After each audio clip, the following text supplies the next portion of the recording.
Sir আমার বাচ্চাটাকে সুস্থ করা যাবে না, এই মগজটা একটু লাগাই দেওয়া যায় না। এই ছিল জুলাই, এই ছিল জুলাই। জুলাইকে ভুলবেন না, আমার রিকোয়েস্ট, জুলাইকে ভুলবেন না। জুলাইকে ভোলা মানে হচ্ছে দেশপ্রেমিক আবরারকে ভুলে যাওয়া। জুলাইকে ভুলে যাওয়া মানে হচ্ছে শাপলা হত্যা আলেমদের হত্যাকে ভুলে যাওয়া। জুলাইকে ভুলে যাওয়া মানে হচ্ছে 57 জন সেনা কর্মকর্তার লোমহর্ষণ মেটিকুলাসলি ডিজাইন করা সেই ভারতের নীল নকশার বাস্তবায়নকে ভুলে যাওয়া। জুলাইকে ভুলে যাওয়া মানে হচ্ছে পরিকল্পিতভাবে আপসী নেত্রী বেগম খালেদা জিয়াকেও যে স্লো পয়জনকে মেরেছে সেটাও ভুলে যাওয়া। জুলাইকে ভুলে যাওয়া মানে হচ্ছে যে আলেমদেরকে পরিকল্পিতভাবে ফাঁসি দেওয়া হয়েছিল, নিজামী মুজাহিদ আল্লামা সাঈদী সহ সবাইকে, এটা ভুলে যাওয়া। জুলাইকে ভুলে যাওয়া মানে হচ্ছে দেশপ্রেমিক লোকদেরকে যারা হত্যা করেছিল তাদেরকে ভুলে যাওয়া। তাদেরকে আমরা ভুলে যাব না, তাদের বিরুদ্ধে আমরা আজীবন লড়বো, আমরা স্বাধীন থাকবো। এই জিনিসটা আমাদের মাথায় রাখতে হবে। জুলাই অসাধারণ বিপ্লব। এই বিপ্লব হয়েছে যারা দেশপ্রেমিক ছাত্র জনতাকে হত্যা করেছে, যেমন আবরার ফাহাদ, দেশপ্রেমিক উসমান হাদি। আমি দেশপ্রেমিক জিয়াউর রহমান কথা বলতে চাই, ওনাকেও কিন্তু সেই একই কায়দা হত্যা করা হয়েছে, স্লো পয়জনে হত্যা করা হয়েছে খালেদা জিয়াকে। যারা কাদের বিরুদ্ধে এই বিপ্লব হয়েছিল তাদের বিরুদ্ধে যারা আলেমদেরকে হত্যা করেছে, নিজামী মুজাহিদ আল্লামা সাঈদীর মতো যারা দেশপ্রেমিক ছিল, আলেম ছিল, তাদেরকে হত্যা করা হয়েছে। এই বিপ্লব ছিল তাদের বিরুদ্ধে যারা হত্যা করেছিল 57 জন সেনা কর্মকর্তাকে। তো সুতরাং এই বিপ্লব এটা সাধারণ বিপ্লব না। একটু যদি কেউ ডিপলি চিন্তা করে, এটা অসাধারণ একটা বিপ্লব। এই বিপ্লবের টোটাল আমাকে কেউ যদি বলে এর মাস্টার মাইন্ডকে, আমি বলবো যে এর মাস্টার মাইন্ড হচ্ছে আল্লাহ। এই জিনিসটা আমাদের মাথায় রাখতে হবে। এই বিপ্লবটা পুরো মেটিকুলাসলি ডিজাইন করে আল্লাহ রাব্বুল আলামিন আমাদেরকে স্বাধীন করেছেন। এই বিপ্লবে আমরা কিভাবে জড়িত হইলাম, বিশেষ করে আমি কিভাবে জড়িত হইলাম সাধারণ একজন ডক্টর হিসেবে। ঠিক 16 তারিখের পর থেকে যখন দেখলাম মারাত্মকভাবে আহত হয়ে, গুলিবিদ্ধ হয়ে, রক্তাক্ত অবস্থায় রোগীরা আসছে কিন্তু চিকিৎসা করতে দিচ্ছে না। আশ্চর্য ব্যাপার। আমাদের দেশে আমরা জন্মগ্রহণ করেছি, যে দেশ একটা স্বাধীন দেশে স্বাধীন জনতার উপর টার্গেট করে গুলি করে আহত করা হয়েছে, রক্ত ঝরছে, মৃত্যুর যন্ত্রণায় কাতরাচ্ছে, কিন্তু চিকিৎসা দেওয়া হচ্ছে না, চিকিৎসা দিতে দিচ্ছে না এরা। এরপরে বসে থাকতে পারি নাই। 15 থেকে 16টা পেশেন্ট আমি ভর্তি করালাম একটা প্রাইভেট হসপিটালে, আপনার নাম শুনলেন হয়তো, অরোরা স্পেশাল হসপিটালে। আমাকে রাতেই জানানো হলো যে পুলিশ আসবে এবং তাদেরকে অ্যারেস্ট করে নিয়ে যাবে। আমাদের কাস্টমার কেয়ারে একজন ছিল নাহিদ জামান, বললো স্যার কি করবো এখন? আমি বললাম এক্ষুনি সবার নাম, কিছু নাম ফাইলের মধ্যে নামগুলো চেঞ্জ করে দাও, তাদের ডায়াগনোসিস চেঞ্জ করে দাও, লিখে দাও যে লো টার্গেট। এই ছিল পরিস্থিতি। মানে চিকিৎসাকে যারা বাধা দেয়, চিকিৎসা দিতে দিচ্ছে না, মৃত্যু বলে ঢলে পড়ছে, এরা হচ্ছে কিরকম? তাহলে কারা এরা? এরা একটা মাফিয়া সংগঠন, এরা একটা ভারতের অঙ্গ সংগঠন, আমাদের বুঝতে হবে। আমি উঠে দাঁড়িয়ে বললাম, স্যার ঠিক আছে, যদি কেউ অন্যায় করে থাকে, হ্যাভ টু বি ইনভেস্টিগেটেড, কিন্তু আপনি আমাকে বলেন যে কালকে আমাদের যে মেয়েটার মাথা ফাটিয়ে দিয়েছে তার ব্যাপারে আপনাদের বক্তব্য কি?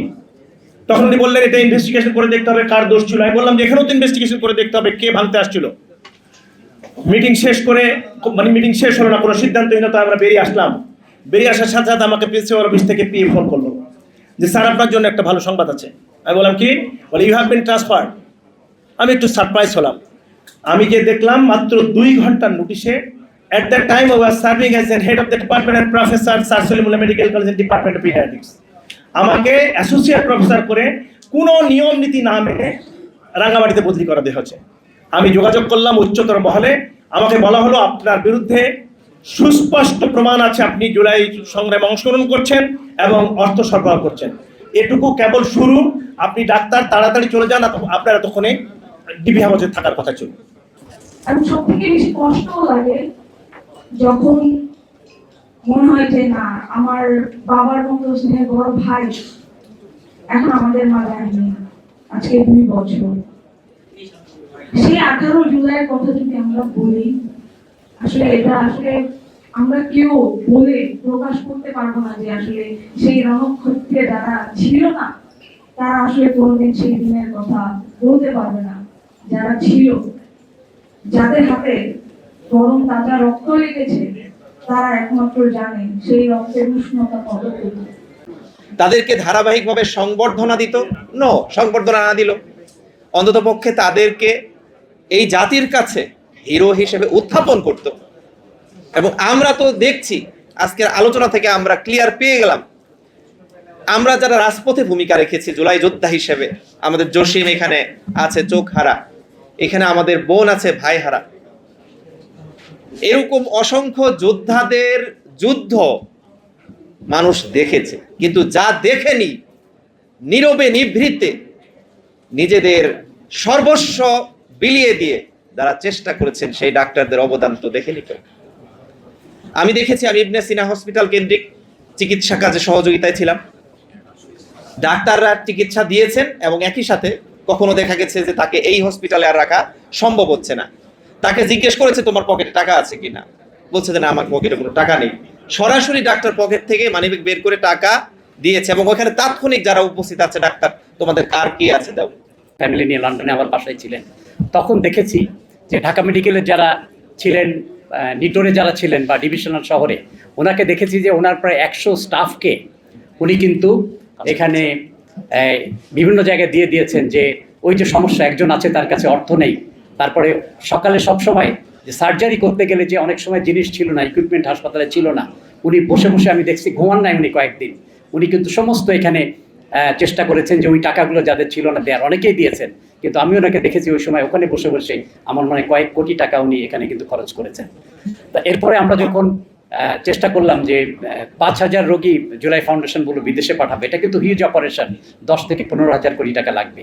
তা তখন আমরা বললাম যে আমরা ডাক্তার নিয়ে আসি। দুইটা উদ্দেশ্য ছিল, আত্মীয় স্বজনের কাছে থাকলে তো তাড়াতাড়ি সুস্থ হওয়া যায়, কারণ আর কয়জন যাবেন বিদেশে, ওরা অনেকে হয়তো বিদেশে যাননি কখনো, তাই জন্যে অনেককে যেতে হয়েছে, বাট অনেকে কিন্তু আমরা এখানে অপারেশন করার ব্যবস্থা করেছি।